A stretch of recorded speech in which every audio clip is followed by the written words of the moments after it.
नमस्कार, स्वागत है आप सभी का बचाते रहो भारत न्यूज़ में। जैसा कि हमने आपको बताया था कि दिल्ली नगर निगम में एड हॉक कमेटियां बन गई हैं और फिलहाल जो है शिक्षा समिति के चेयरमैन योगेश वर्मा जी हमारे साथ हैं। पहली बैठक हुई है इनकी अधिकारियों के साथ। किस तरह की बैठक हुई और एक बड़ी सूचना जो कल ही आपको मिल चुकी है कि स्कूलों की स्थितियों को सुधारने के लिए सफाई कर्मचारियों की और चौकीदारों की संख्या बढ़ाने की बात हो रही है। तो सभी चीज़ों के बारे में बात करेंगे। सबसे पहले योगेश जी, मैं जानना चाहूँगी कि कल की बैठक में क्या रहा। इंट्रोडक्टरी आपकी बैठक थी और उसके अलावा क्या क्या चीज़ें थी जो आपने अपनी तरफ से निर्देशित किया अधिकारियों को? देखिए, कल हमने अधिकारियों के साथ मीटिंग लेकर, इंट्रोडक्टरी मीटिंग तो थी ही, लेकिन उसके साथ हमारी आगे की क्या रूपरेखा होगी, आज तक इन लोगों ने क्या काम किए हैं, उन सब के ऊपर चर्चा की। चर्चा के साथ साथ सबसे जो हमने अपने कामों में प्रायोरिटी को दिया, सबसे पहले तो स्कूल की दिशा और दशा जब तक ठीक नहीं होगी तब तक हम देश का भविष्य का निर्माण नहीं कर सकते। जिस स्थान पर हम पढ़ते हैं, अगर वो स्थान पढ़ने के लायक नहीं होगा तो बच्चों का भविष्य का निर्माण असंभव है। तो ऐसे में मैंने सबसे पहले तो अधिकारियों को कहा कि अपने स्कूलों की स्थिति की रिपोर्ट दीजिए। जहाँ जहाँ पर ऐसी कोई प्रॉब्लम्स हैं उसकी लिस्ट मुझे जल्दी से 3 दिन के अंदर बनाकर भेजिए, ताकि मैं उसके काम के लिए अधिकारियों को बोल सकूं। इंजीनियरिंग विभाग से हम कोऑर्डिनेशन करके हम उन स्कूलों में रिपेयर का काम कराएं जहां बिल्डिंग बहुत ज़्यादा बुरी कंडीशन पर है। अगर हमें शिफ्टिंग की भी ज़रूरत पड़ी, अगर आसपास के स्कूलों के अंदर शिफ्ट करके बच्चों को और उसके साथ वाले स्कूल में शिफ्ट करके उस स्कूल का नया का निर्माण हो, इसके लिए मैंने उसकी लिस्ट मांगी है। और इसके साथ में जो हम लोग जो फील करते थे कि स्कूल स्वच्छ हो, सुंदर हो और उसमें सुरक्षित भी हो, तो इसके लिए एक बहुत बड़ा निर्णय कल हम लोगों ने लिया। वो ये कि कम से कम 4000 लोगों की भर्ती हम स्कूलों के अंदर करने जा रहे हैं, जो एमटीएस के रूप में काम करेंगे, जो सुरक्षा का काम भी देखेंगे, सफाई का काम भी देखेंगे, हर चीज़ की व्यवस्था उनके साथ हो, सुचारू रूप से कर सकें। तो मैंने अधिकारियों को कहा है कि इसकी फाइल जल्दी से बनाकर इसको अगले 2 से 3 महीने के अंदर अंदर हम लोग जो है प्रत्येक स्कूल के अंदर 3 सफाई कर्मचारी कम चौकीदार के रूप में उनकी भर्ती करेंगे, जिससे स्कूल चल पाएंगे। मतलब ऑलरेडी अभी जिस तरीके से एक सफाई कर्मी है और एक चौकीदार है, तो ये कह सकते हैं कि एक की जगह 3 सफाई कर्मी हो जाएंगे, मतलब 4 हो गए और उनमें से चौकीदार वही होगा और जो 3 और लगेंगे उनका भी काम यही होगा कि चौकीदारी करना, स्कूल की सुरक्षा देखना। अच्छा, आपने कहा जो 4000 लोगों की जो बहाली हो रही है, ये किस तरीके से होगा? किसी प्राइवेट एजेंसी के जरिए कर रहे हैं या नगर निगम में ही कुछ ऐसे कर्मचारी हैं जिनको आप इन्वॉल्व करेंगे? वो थोड़ा सा स्पष्ट करिए। देखिए, उसके लिए हमने अधिकारियों को कहा है, क्योंकि अगर इस भर्ती के प्रोसेस में चलेंगे तो एक बड़ा लंबा प्रोसेस हो जाएगा। फिलहाल हमने बोला है कि आप जल्दी से करिए, जैसे सिविक सेंटर के अंदर या जैसे हमने आउटसोर्सिंग की बात की है, क्योंकि स्कूल के साथ ज़्यादा लंबा डिले वाला काम नहीं हो सकता। लेकिन भर्ती की प्रक्रिया बाद में होगी, इसमें थोड़ा समय लगेगा। तब तक हम इन सब चीज़ों को चाहे आउटसोर्स करके हम लोग अपने स्कूलों में अच्छे से काम कर सके, उसकी व्यवस्था बनाने के लिए कहा है। तो फाइल भी अगले 1 वीक के अंदर मेरे पास आ जाएगी, तो उसके ऊपर हम जल्दी निर्णय ले लेंगे। और लेकिन हम लोग स्कूलों को ये सब चीज़ें प्रोवाइड करने वाले हैं। ये मैं स्कूल के सभी अध्यापकों को आश्वस्त करना चाहता हूँ, बच्चों को आश्वस्त करना चाहता हूँ कि हमारे निगम के जो 1500 स्कूल्स हैं, 7 लाख के करीब बच्चे हैं, उन सब के भविष्य के लिए हमें, जब तक उनको हम ऐसा वातावरण नहीं देंगे, ऐसी सफाई नहीं देंगे, तो पढ़ना मुश्किल हो जाएगा। लेकिन आपने कहा कि अगर एमसीडी के जरिए करेंगे तो काफी टाइम लगेगा, बट फिर भी ये स्टैंडिंग के जरिए तो क्रॉस हो गए ही ना, हाउस में भी जाएगा, क्योंकि जो टेंडरिंग होगी, फाइनेंशियल मुद्दा है। तो ये तो चलिए ठीक है, 4000 आ जाएंगे तो एक हेल्पिंग हैंड भी होगा जो पुराने स्टाफ है उनको भी। लेकिन सवाल ये उठता है कि कुछ ऐसे कर्मचारी, आपको पता होगा 288 चौकीदार हैं जो अपने पक्के होने की मांग कर रहे हैं। उनकी टाइमिंग्स को लेकर सबसे बड़ी बात है कि उनकी टाइमिंग नहीं है। वहीं जो स्कूल में जो स्टाफ लगे हैं, सफाई कर्मी, जिनके काम करने का जो समय होता है वो 5 घंटे के करीब होता है, आया जो लगती है वो भी 5 घंटे, जो स्कूल टाइमिंग होता है उसमें काम करते हैं, लेकिन वहाँ भी सफाई कर्मचारियों से एक्स्ट्रा काम लिया जाता है। तो मुझे 2 चीज़ें आप बताइए कि ये 288 चौकीदारों को लेकर और अलावा जो वहाँ पे और जो दूसरे लोग काम कर रहे हैं, जो उनके इश्यूज हैं, उन पर कोई बात हुई? बिल्कुल हुई है। आज भी मेरे पास उन सब के वो सभी जितने भी कर्मचारी हैं उनकी यूनियन आई थी मेरे पास, मुझे मिलकर गई हैं। उन्होंने अपनी सारी प्रॉब्लम से वो डिस्कस की है और मैंने अधिकारियों को इसके लिए कहा है कि आप मेरे साथ बैठकर इसके ऊपर निर्णय लें। उन लोगों की रेगुलाइजेशन का भी इशू था, कुछ हाई कोर्ट के अंदर मैटर पेंडिंग पड़ा है और सुप्रीम कोर्ट के अंदर भी सुनने में आया कि कुछ ऐसे इस प्रकार का इशू जा रहा है। 1 मिनट आपको यहाँ रोकना चाहूंगी, आप खुद भी पेशे से वकील हैं योगेश जी, और आपको पता है कि ये जो 288 चौकीदारों का जो मसला है उसमें कुछ लोग शायद कोर्ट चले गए थे, तो उनका ऑलरेडी जिनका फैसला आ चुका उनके फेवर में है, और एक फैसला आप लोगों की तरफ से भी था कि उनको हम रेगुलराइज कर देंगे। तो कुछ लोगों की वजह से जो बाकी लोग भी उसकी वजह से प्रभावित हैं, तो क्योंकि आप वकील भी हैं, आप यहाँ पर एज अ चेयरमैन भी हैं, तो एक तीसरा रास्ता आपको क्या लगता है क्या होना चाहिए ताकि इन लोगों को जल्द से जल्द इंसाफ मिल सके? देखिए, जो कोर्ट का ऑर्डर था वो केवल 7 एम्प्लॉइज के लिए था, वो स्पेसिफिक बाय नेम था, वो जनरल ऑर्डर नहीं था। तो ऐसे में उन 7 व्यक्तियों ने अपनी जाके कोर्ट के अंदर अपनी बात को रखा और कोर्ट ने उनके लिए ऑर्डर किया है। लेकिन वो प्रेसिडेंट नहीं बन सकता, लेकिन हमारा ये एडमिनिस्ट्रेटिव ऑर्डर है, एडमिनिस्ट्रेटिवली हम लोग इस पे काम करेंगे। ईस्ट में भी मेरे पास ऐसी डिटेल आई है कि ईस्ट में भी जो है उन लोगों को रेगुलाइज किया गया है। तो ऐसे में हम जल्दी ही निर्णय लेंगे। मैं केवल आपके माध्यम से इन 288 कर्मचारियों को ये कहना चाहता हूँ कि आप लोग काम करिए, शिक्षा जगत में उन बच्चों के भविष्य के निर्माण में सहायक बनिए। आप लोगों की चिंता हम करेंगे। और उनकी टाइमिंग्स को लेकर? उसकी टाइमिंग के ऊपर भी हम चर्चा करने वाले हैं। जब मैं 4000 आदमियों की बात बता रहा हूं, तो देखिए कई बार क्या होता है कि हो सकता है कि 1 या 2 घंटे कहीं पर एक्स्ट्रा काम करना होता है, लेकिन स्कूलों के अंदर हमें उस वक्त अपने जो है ना सहूलियत को छोड़ते हुए बच्चों के भविष्य के लिए अगर हमें 1 घंटा 2 घंटा अगर एक्स्ट्रा, मैं ये तो नहीं कहता कि करना चाहिए, पर कभी अगर लग जाए। वो तो सफाई कर्मचारी ने बात कही थी, लेकिन जो चौकीदारों का मसला है वो ऐसा है, क्योंकि आपको भी पता है इसलिए तो आप स्टाफ बढ़ा रहे हैं, क्योंकि एक से काम नहीं चल रहा।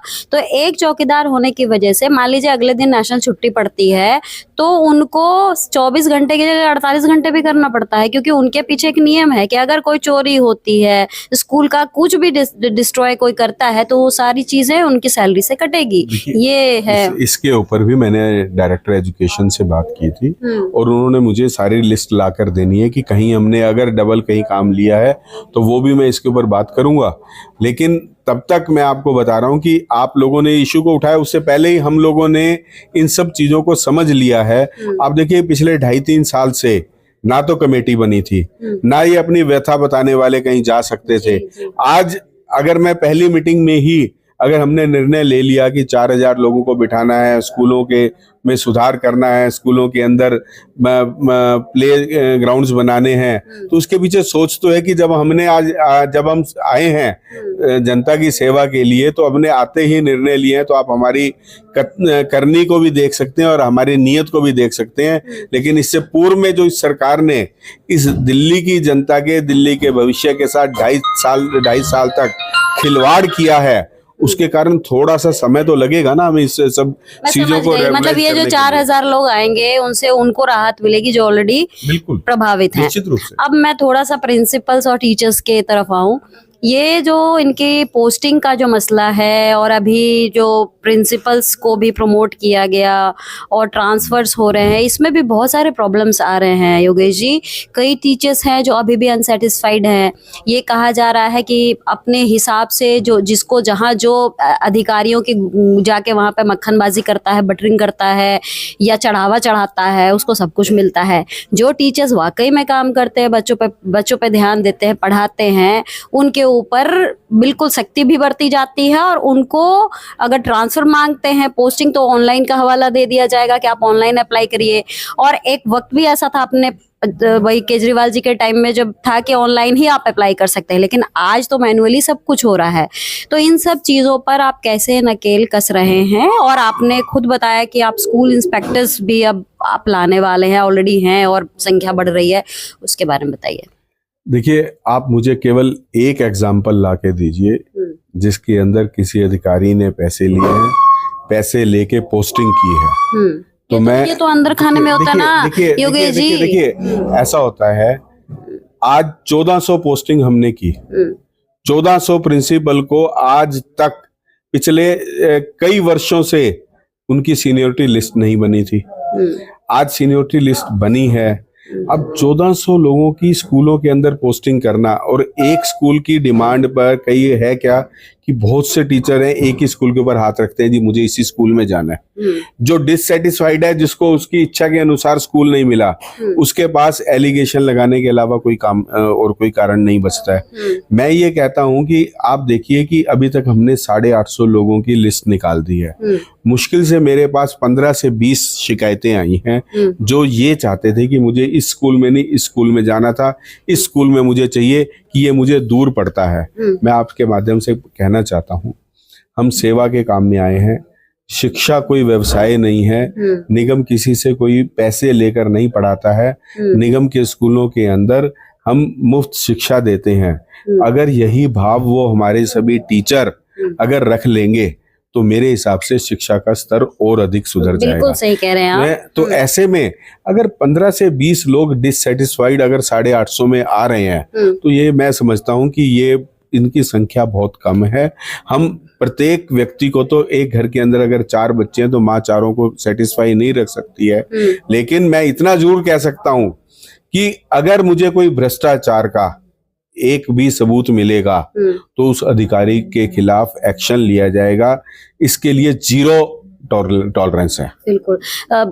जहां तक सबूत की बात है योगेश जी, अभी आपको पता होगा कि अभी यूडीसी एक पकड़ा गया था, सीबीआई ने पकड़ा था उसको, क्योंकि वो रिटायरमेंट बेनिफिट ग्रेच्युटी देने के एवज में उसने 50,000 रुपए मांगे थे। तो ऐसा जो लोग मुझे सुन रहे हैं और वाकई में आपकी बातों में दम है तो बिल्कुल आइए, सबूत लाना भी चाहिए।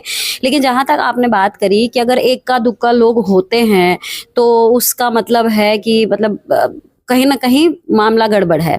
लेकिन 20 लोगों की बात हो रही है तो हो सकता है उन 20 में से कोई ऐसा शख्स है, तो एक ऐसा व्यक्ति हो जो वाकई में प्रभावित हो, ऐसा भी तो हो सकता है। तो आए ना हमारे पास। देखिए, इनमें से मेरे पास कुछ लोग आए हैं, कुछ लोगों की शिकायतें मुझे जेन्युइन लगी हैं और मैंने एडिशनल कमिश्नर साहब से और अपने डायरेक्टर से बोला है कि आप इनको रिकंसीडर कीजिए, और उन्होंने कहा है कि हम रिकंसीडर करेंगे। देखिए, हम बड़े ओपन माइंड के साथ बैठे हैं। हम इस मामले में किसी प्रकार का ऐसा नहीं है कि हमने जो निर्णय ले लिया वो फाइनल है।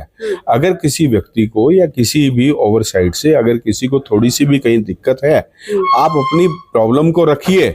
मेरे पास कुछ डिसेबल 1-2 केसेस आए थे और डिसेबिलिटी के केस में मैंने स्पष्ट रूप से हम लोगों ने निर्णय लिया था कि हम डिसेबिलिटी के केस के अंदर हम उनको पहली बात तो कोशिश करेंगे उसी स्कूल में रखें, क्योंकि उस व्यक्ति के लिए एक सिस्टम उसका सेट हो चुका होता है, तो उसको हम वहीं दें।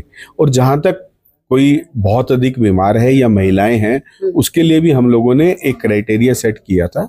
तो देखिए, अब कोई भी व्यक्ति चाहे कि मुझे नौकरी तो करनी है सरकारी, लेकिन करनी बिल्कुल घर के पास है या मेरी सहूलियत के हिसाब से हो, ऐसा तो नहीं हो सकता कि आप सारी उम्र एक ही स्कूल के अंदर रह जाएंगे और एक ही उसमें काम करते रहेंगे। देखिए, जब हम सरकारी नौकरी कर रहे हैं तो हमें थोड़ा सा स्थान भी बदलना पड़ेगा, कष्ट भी झेलना पड़ेगा। स्कूल इंस्पेक्टर्स को लेकर क्या आप लोगों ने डिसाइड किया है? देखिए, आज तक मैंने जैसे बताया कि 8 वर्षों के बाद आज सीनियरिटी लिस्ट बनी। आज हमारे करीब 80 लोगों की स्कूल इंस्पेक्टर्स की रिक्वायरमेंट है। अभी केवल 20 से 22 स्कूल इंस्पेक्टर्स हमारे वर्किंग हैं। तो इन्हीं में से ही जो प्रिंसिपल्स में से जो सीनियर होंगे, हम उनको स्कूल इंस्पेक्टर भी बनाने वाले हैं, क्योंकि जब तक सिस्टम ठीक नहीं होगा तब तक हम शिक्षा का स्तर नहीं सुधार सकते। काम क्या होगा योगेश जी? ये जो देखिए, जो स्कूल इंस्पेक्टर्स होते हैं, इनके नीचे जो है हर जोन के अंदर हम जो है उनके नीचे 25 से 30 स्कूल देते हैं। ये स्कूल की जाकर एडमिनिस्ट्रेटिवली चेक करते हैं, स्कूलों में शिक्षा का स्तर कैसे है वो देखते हैं। स्कूल जो टीचर्स रेगुलर आ रहे हैं उसको चेक करते हैं। स्कूल के अंदर जो है टॉयलेट कैसे है, बाथरूम कैसे हैं, एडमिनिस्ट्रेटिवली ठीक चल रहा है या नहीं चल रहा, अटेंडेंस लग रही है या नहीं लग रही है, बच्चों को ठीक से पढ़ाया जा रहा है या नहीं पढ़ाया जा रहा। तो ये एक चेक सिस्टम जो हमारा बना हुआ है वो प्रत्येक स्कूल में ये जाते हैं, डेली की रिपोर्टिंग करते हैं कि आज मैं इतने स्कूलों में गया, मैंने इतने अधिकारियों से मिला, ये मैंने रिपोर्टिंग की। तो ये एक तरह से ये एक सिस्टम बना हुआ है कि शिक्षा के स्तर को सुधारने के लिए उनके मॉनिटर करेंगे वो। मॉनिटरिंग। एक आखिरी सवाल लेके इस बातचीत को मैं क्लोज करूंगी। 5% का जो कोटा सिस्टम है जो डेथ केस पे लगाए जाते हैं उसमें पारदर्शिता नहीं देखने को मिल रही है योगेश जी, क्योंकि बहुत सारे ऐसे स्टाफ बता रहे हैं कि उनको उनके फादर की जगह रखा गया या मदर की जगह रखा गया, लेकिन आज तक वो इरेग्युलर ही हैं। तो और आपको भी पता है कि 6 महीने के अंदर बोर्ड बैठती है उनकी, तो इसमें ट्रांसपेरेंसी या इसको लेकर कोई बातचीत हुई? देखिए, आपने शायद देखा हो, आपने शायद कवर भी किया था या नहीं किया था, जिस दिन मैं शिक्षा समिति का अध्यक्ष बना मेरा पहला ही कार्यक्रम वो था जिसके अंदर हमने 13 ऐसे परिवार थे जिसकी कई सालों से जो हमारे से इससे पूर्व वाली दिल्ली सरकार थी जिसने हमारे इन सभी कर्मचारियों का पैसा रोके रखा। दिल्ली गवर्नमेंट में भाजपा की गवर्नमेंट के आते ही हमने 13 कर्मचारियों को लाखों रुपए की उनकी ग्रेच्युटी और उसके चेक दिए। फिर उसके साथ साथ हमने 24 ऐसे भी बच्चे थे जिनके परिवार के अंदर जो है डेथ हो गई थी, उन लोगों को भी हमने जो है नौकरी दी थी। तो ऐसे में आप समझ सकते हैं कि पहले दिन आते ही, शुरुआत के दिन ही हम लोगों ने वो सब काम करने शुरू कर दिए जो कि जरूरत थी। इससे पूर्व में 2.5 साल तक ये जो दिल्ली नगर निगम के अंदर आम आदमी पार्टी की सरकार थी, इसने केवल झगड़े और इस प्रकार की बातें करने के अलावा और कोई काम नहीं किया। तो हमने देखा कि आते ही टीचर लग गए, कंपनसेटरी ग्राउंड के बच्चों को हमने नौकरी दे दी, उनकी ग्रेच्युटी दे दी, हमने प्रमोशन दे दी।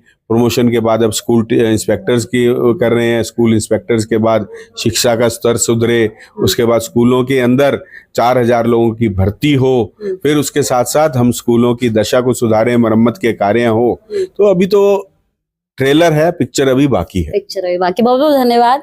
मैं आपको बता दूं कि शिक्षा समिति की जो बैठक हुई उसमें क्या कुछ रहा योगेश जी ने बताया, लेकिन एक बेहतरीन बात ये निकल कर आई है कि स्कूलों में जो चौकीदार हैं या फिर सफाई कर्मी हैं जिनके ऊपर काम का प्रेशर होता है, साफ सफाई और सुरक्षा को लेकर कहीं ना कहीं खुद चेयरमैन साहब कह रहे हैं कि चूक दिखाई दे रही थी, इसलिए 4000 नए लोगों की भर्ती होगी। उसके बाद क्या कुछ रहेगा ये तो आने वाला भविष्य बताएगा, लेकिन ये जरूर है कि अब कर्मचारियों के कंधे से जो लंबा चौड़ा जो भारी बोझ था वो कहीं ना कहीं कम होगा। फिलहाल मुझे दीजिए इजाजत, नमस्कार।